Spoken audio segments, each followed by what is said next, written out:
ರಾಜ್ಯದಲ್ಲಿ 2023ನೇ ಸಾಲಿನಲ್ಲಿ ಮುಂಗಾರು ಮತ್ತು ಹಿಂಗಾರು ಮಳೆ ಕೈಕೊಟ್ಟಿದ್ದರಿಂದ ತೀವ್ರ ಬರಗಾಲ ಉಂಟಾಗಿ ರೈತರಿಗೆ ಆರ್ಥಿಕ ಸಂಕಷ್ಟ ಎದುರಾಗಿತ್ತು. ಬೆಳೆ ನಷ್ಟ ಹೊಂದಿದ ರೈತರಿಗೆ ನೆರವಾಗಲು ಸರ್ಕಾರ ಬರಗಾಲ ಘೋಷಿಸಿ ಮೊದಲ ಹಂತದಲ್ಲಿ 2,000 ರೂಪಾಯಿ ಬಿಡುಗಡೆ ಮಾಡಿತ್ತು ಮತ್ತು ಹೆಚ್ಚಿನ ಬರ ಪರಿಹಾರಕ್ಕಾಗಿ ಕೇಂದ್ರಕ್ಕೆ ಮನವಿ ಸಲ್ಲಿಸಿತು.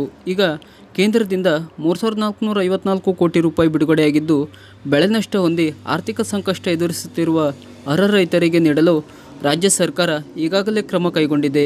ಈ ಬಗ್ಗೆ ಸ್ಪಷ್ಟನೆ ನೀಡಿರುವ ಕಂದಾಯ ಸಚಿವ ಕೃಷ್ಣ ಬೈರೇಗೌಡ, ಸಣ್ಣ ಮತ್ತು ಅತಿ ಸಣ್ಣ ಒಣ ಬೇಸಾಯ ಮಾಡುವ ಸುಮಾರು 16 ಲಕ್ಷ ಕುಟುಂಬಗಳಿಗೆ ಬರಗಾಲದಿಂದ ಆಗಿರುವ ಜೀವನೋಪಾಯ ನಷ್ಟಕ್ಕೆ ಪರಿಹಾರವಾಗಿ ತಲಾ 3,000 ರೂಪಾಯಿ ಪರಿಹಾರ ನೀಡಲು ತೀರ್ಮಾನಿಸಲಾಗಿದೆ.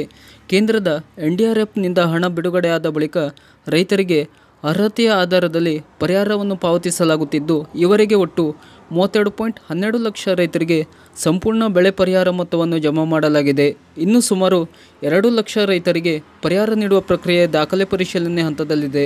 ಇದಲ್ಲದೆ ಸಾಕಷ್ಟು ತಾಲೂಕುಗಳಲ್ಲಿ ಬರ ಪರಿಹಾರ ಪಟ್ಟಿಯಲ್ಲಿ ಸೇರದೇ ಇದ್ದ ಮಳೆ ಆಧಾರಿತ ಬೆಳೆಗಳಿಗೂ ಪರಿಹಾರ ಧನ ವಿತರಿಸಲು ಮತ್ತು 2 ಲಕ್ಷ ಹೆಕ್ಟೇರ್ ನೀರಾವರಿ ಪ್ರದೇಶವನ್ನು ಒಳಗೊಳ್ಳುವ ಸುಮಾರು 1.63 ಲಕ್ಷ ಅರ್ಹ ರೈತರಿಗೂ ಪರಿಹಾರ ವಿತರಿಸಲು ತೀರ್ಮಾನಿಸಲಾಗಿದೆ ಎಂದು ಮಾಹಿತಿ ನೀಡಿದರು.